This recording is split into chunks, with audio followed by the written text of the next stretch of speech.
Vladimir Putin's ambitions were very well known to me and to others. He knew that once Yanukovych left, he had to take Crimea because of Sevastopol. Then he tried the separatists. That didn't work. He armed the separatists. That didn't work. So then he sent in thousands of Russian troops. The fact is that they were slaughtering Ukrainians. There were hundreds killed, thousands in the hospitals. It's terrible.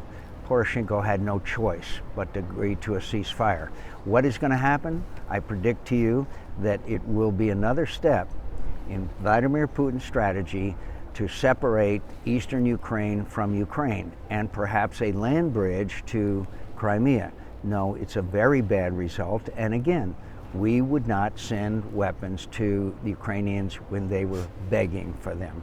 We wouldn't even give them intelligence because we didn't want to, quote, provoke Vladimir Putin. By showing weakness, we provoked Vladimir Putin. Who do you mean by we? The United States? The United States working with the EU? And of course the Europeans, but I wasn't surprised about the Europeans. I was deeply disappointed in the United States of America when they begged us for defensive weapons and they wouldn't even do that. In fact, it was almost comical. They sent MREs. Why were you not surprised by the Europeans, you say, not taking sufficiently tough action against Because Putin? they're dependent on Russian energy. It's obvious.